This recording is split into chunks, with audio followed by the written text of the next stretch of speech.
Assalamualaikum warahmatullahi wabarakatuh. Alhamdulillahirabbil alamin wal 'aqibatu lil muttaqin wa la 'udwana illa 'alal zalimin.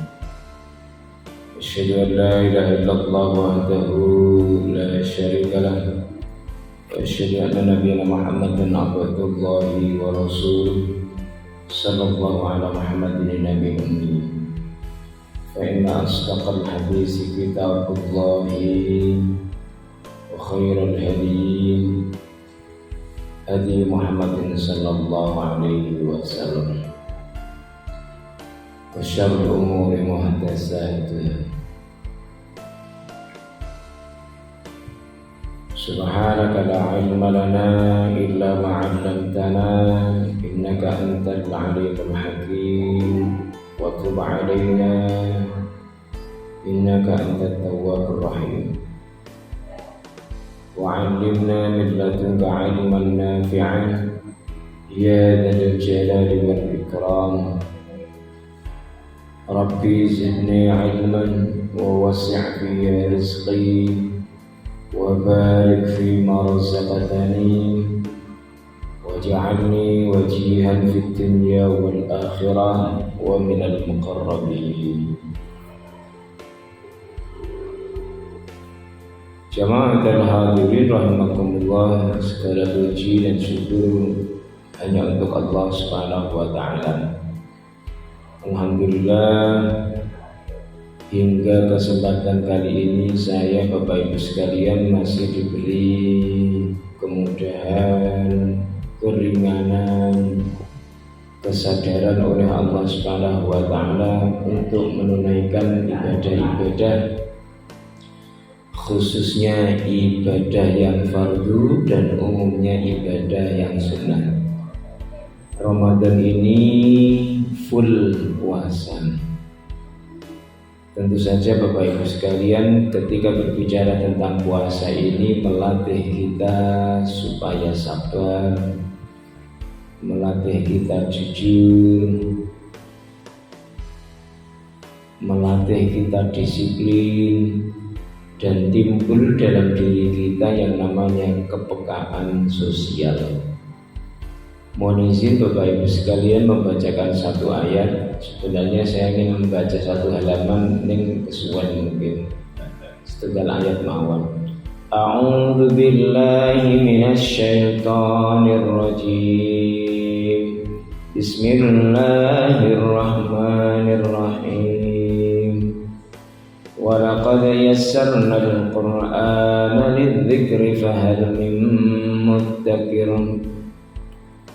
Bapak Ibu sekalian rahimakumullah, nanti kalau mau membuka Qur'annya surat Al-Qamar bisa dilihat ayatnya 32. Jadi Bapak Ibu sekalian,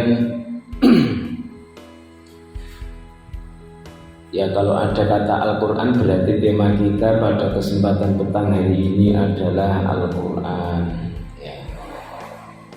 Jadi Bapak Ibu sekalian, Al-Quran yang ada di hadapan kita, yang di rumah kita kadang kita jadikan sebagai jimat, barang siji ke rumah, soalnya kita kok nang lemari wapi, ditotor rapi, ning nek nyekel iku mung kadang-kadang gitu. Niki mboten ngomong tentang orang lain tapi tentang awake dhewe mawon. Maka Bapak Ibu sekalian rahimakumullah, mestinya tugas kita lebih-lebih di bulan Ramadan kita memaksimalkan yang namanya membaca Al-Quran. Ada yang membaca rombongan tadarus, tapi juga harus punya tadarus yang tidak rombongan. Ya tadarus sendiri, jadi punya target. Mau khatam atau tidak khatam, yang penting selalu membaca. Bapak Ibu sekalian rahimakumullah, mengapa kok Al-Quran ini diturunkan? Ini hendaknya menjadi pemikiran kita semuanya, bahwa umat Islam itu punya kitab.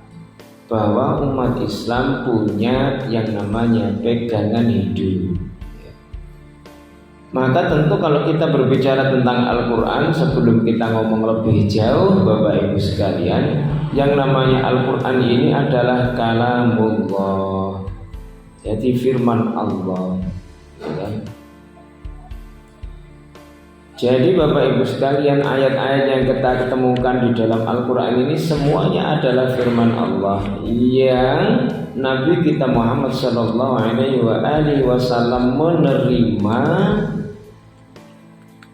melalui cara namanya wahyu, yang itu disampaikan ya dari Allah, disampaikan kepada Nabi Muhammad melalui malaikat Jibril.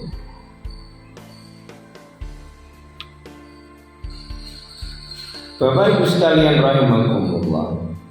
Jadi dari surat pertama ataukah surat terakhir 114 Bapak Ibu, ya semuanya adalah merupakan firman Allah. Jadi di sini kita nggak perlu ragu Bapak Ibu sekalian. Oleh sebab apa kita nggak boleh ragu? Ya Quran sudah mengatakan sejak awal Bapak Ibu sekalian, ya di dalam surat Al-Baqarah di sini disebutkan dzalikal kitabu la raiba fi. Kitab Al-Quran itu tidak ada keraguan padanya. Lah terus menjadi apa? Petunjuk bagi orang-orang yang bertakwa. Nah ini penting Bapak Ibu sekalian untuk kita pahami. Nah, oleh karena Al-Quran ini merupakan mukjizat yang terbesar daripada Nabi Muhammad Sallallahu Alaihi Wasallam, maka Al-Quran ini Bapak Ibu, mau ada orang mencoba membaca salah, mesti ada yang ngoreksi. Jadi kalau ada imam lupa seumpama, ya, di belakang makmumnya itu mesti bakal ngoreksi, ya, dan itu boleh Bapak Ibu sekalian. Wong salah kok gak dikoreksi, nah ini malah sih gak bener nih.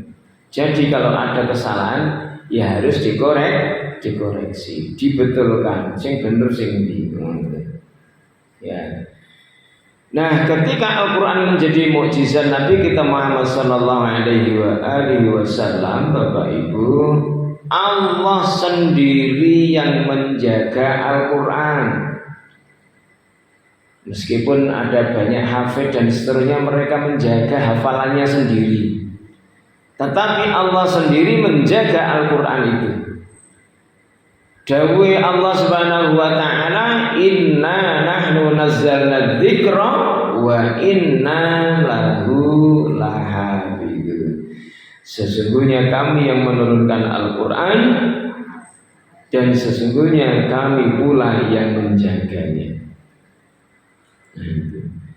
Maka Bapak Ibu sekalian rahimakumullah, sekarang ini pondok pesantren, lembaga-lembaga pendidikan Islam itu rame-rame membuka kelas tahfidz, ya, kelas khusus untuk hafalan Al-Quran. Nanti mendatangkan ustadz, guru yang sudah hafidz Al-Quran. Nah, Bapak Ibu sekalian rahimakumullah, Al-Quran ini diturunkan ke dalam hati Nabi Muhammad Sallallahu Alaihi Wasallam. Jadi kita masih ingat bagaimana yang pertama kali surat Al-Alaq diturunkan ayat 1 sampai 5 kepada Nabi Muhammad, ketika malaikat Jibril perintah Nabi Muhammad untuk membaca, kata beliau, ma'ana biqori. Nanti Bapak Ibu sekalian bisa lihat di dalam sirah nabawiyah. Jadi setelah beliau bertahanus dan kedatangan malaikat Jibril, terus perintah seperti itu, kaget Bapak Ibu sekalian. Wong Nabi kita itu ummi, tidak bisa membaca, tidak bisa menulis. Mengapa kok dibikin demikian oleh Allah Subhanahu wa taala?